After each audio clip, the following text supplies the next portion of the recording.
What is happening, guys? The Comics Kid 2099 here, and I have a graphic novel that I want to talk to you about. Green Arrow, Here Thar Be Dragons. It's not thar, it's there, but, I'm talking like a pirate for some reason.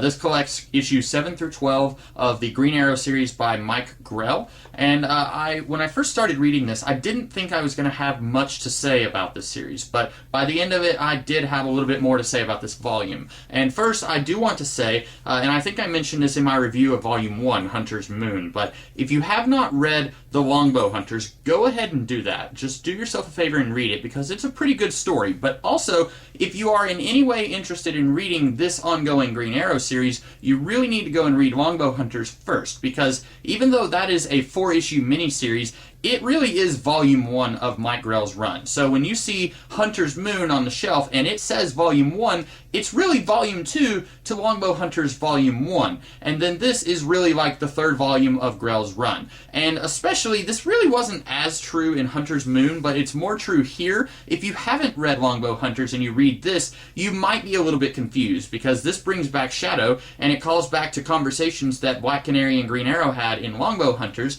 and it feels, you'll be a little bit lost if you're reading this and you haven't read Longbow Hunters. So I would suggest, if you are interested in reading the series by Mike Grell, first you'll want to read Longbow Hunters, and then you can read the other stuff, Hunter's Moon and Here There Be Dragons.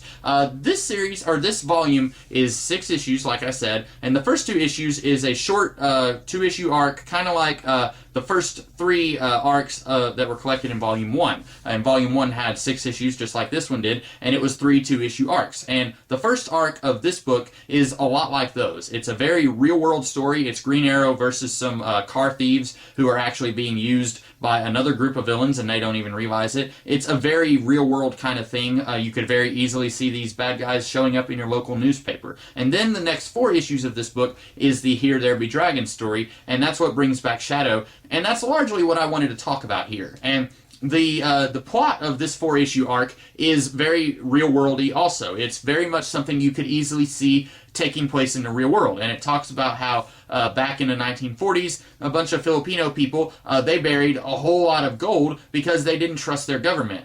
They didn't trust their government with this money, and so they buried the gold. But then a whole bunch of these people died, and basically there's all this gold out there that's waiting to be claimed. And the CIA agent, he blackmails Green Arrow into going and looking for the map so that the gold can be redistributed to the people in the Philippines. At least that's what he is told. And the way that he blackmails Green Arrow is that, I believe in Hunter's Moon, Green Arrow found some blood money, and he gave it to a halfway house. And basically this guy says, listen, that was very noble of you, but it was also very stupid. And so if you don't help me, I'm going to report you to the IRS. And so that is technically Ollie's reason for going on this mission, but his actual reason is that he has the hots for Shadow, who was introduced in the Longbow Hunters, and I don't think she was mentioned any in Hunter's Moon, but now she's mentioned in this story, and this was really the reason that I wanted to review this book, because I am not so familiar with the character of Green Arrow that I know everything about him and everything about when each aspect of his character was introduced. Nowadays, Green Arrow kind of has this reputation of being a Casanova. And not just a Casanova who will hit it and quit it and then move on to his next target. Target, archery. Anyway, enough puns. Not only that kind of Casanova, but in this book, he has a stable, steady relationship with Black Canary, but he's also got the hots for Shadow. And I don't think anything physical actually happens between him and Shadow.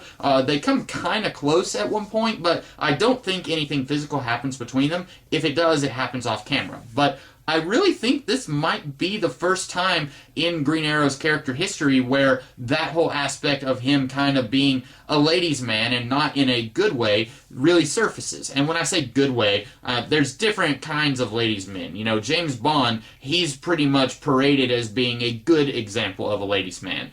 He's hot and sexy, all the women want him, all the men want to be him. But Green Arrow, when he does this thing, it's a little repulsive, and I came to dislike the character a little bit more after finishing reading this book. And it's not so bad that it makes me not want to read any more Green Arrow. I am a Green Arrow fan, and I will be for a while. I don't know how long. I'm not going to say forever, but I do have like 4 or 5 Green Arrow trade paperbacks on the bookshelf behind me, so it's not like this broke the character of Green Arrow for me. But I do feel like when you make a character this despicable, someone who has a girlfriend who loves him and he claims to love her, but then he goes on this mission to spend time with this other woman who shot him in the chest, it feels like this character, I don't like him as much when you portray him in that way. And sure, you want your characters to be flawed. You want them to feel like real people. And Green Arrow, he does feel like a real person. If anything, this series has going for it that it feels very much like it could be set in the real world. The bad guys, the stories,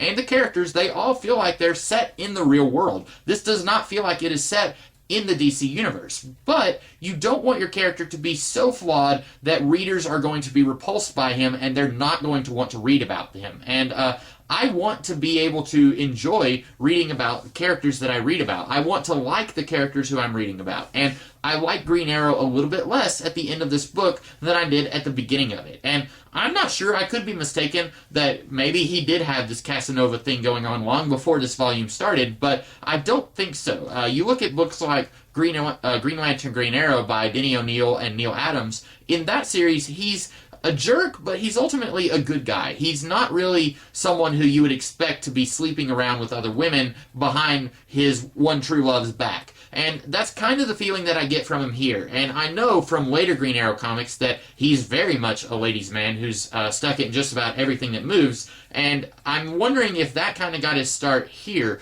And I'm thinking it did, although I could be mistaken. But that was basically what I thought of Green Arrow Here, Thar Be Dragons, and it's really not a bad book. When I say that I dislike the way they portrayed Ollie in making him just a little bit of a scumbag, that's really the only thing that I dislike about the book. I still like the stories, just like in Hunter's Moon and Longbow Hunters, and I like that they have made Shadow a little bit more of a character than she was in Longbow Hunters. It's been a while since I've read Longbow Hunters, but it didn't seem to me that she was developed very much in that story. It felt like she was just kind of a plot device to get the story moving. Well, here, she's developed a lot more. We get a little bit more of her backstory, and I feel like she feels like more of a character here, but she's still not developed to the point of being a full-on, really fleshed out character like, say, Green Arrow is in this book. And of course, it is his book, but then you have someone like Black Canary, she feels very fleshed out here, whereas Shadow still doesn't quite feel like that. She shoots Ollie in the chest at one point, and she claims it was an accident and that she didn't know who he was when she shot him, but then she nurses him back to health. And you're wondering,